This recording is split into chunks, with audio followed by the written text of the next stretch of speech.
ଖୋଜି ବୁଲିଲା, କିନ୍ତୁ ସେ ପାଇଲା ନାହିଁ। ଏହାପରେ ସେ କ୍ଳାନ୍ତ ହୋଇ ପଡ଼ିଲା। ତାପରେ ସେ ଏକ ଗୁମ୍ଫା ଦେଖିଲା। ସେ କିଛି ସମୟ ବିଶ୍ରାମ ନେବା ଉଦ୍ଦେଶ୍ୟରେ ସେ ଗୁମ୍ଫା ଭିତରେ ଯାଇ ପଶିଗଲା। ଗୁମ୍ଫା ଖାଲି ଥିଲା। ସିଂହ ଭାବିଲା, ନିଶ୍ଚୟ ଭାବରେ ଏଠି କୌଣସି ନା କୌଣସି ପଶୁ ବାସ କରୁଛି।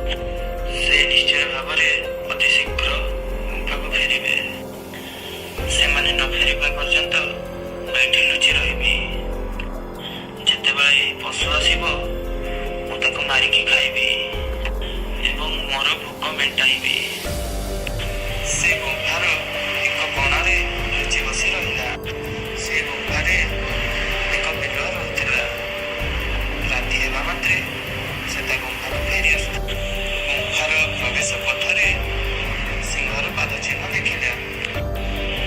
ଅତି ଯତ୍ନର ସହ ଦେଖିବା ପରେ ସେ ଅନୁଭବ କଲା ଯେ ସିଂହ ଭିତରକୁ ଯାଇଛି ଆଉ ବାହାରକୁ ଆସିନାହିଁ।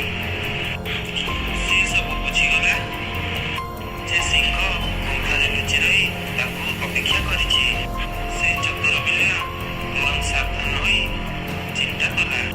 ସେ ଗୁମ୍ଫାର ପ୍ରବେଶ ଦ୍ୱାର ନିକଟରେ ଠିଆ ହୋଇ ଉଚ୍ଚ ସ୍ୱରରେ କହିଲା, ହେ ମୋର ଗୁମ୍ଫା, ଆଜି ତୁମେ କାହିଁକି ଏପରି ଚୁପ୍ ରହିଛ?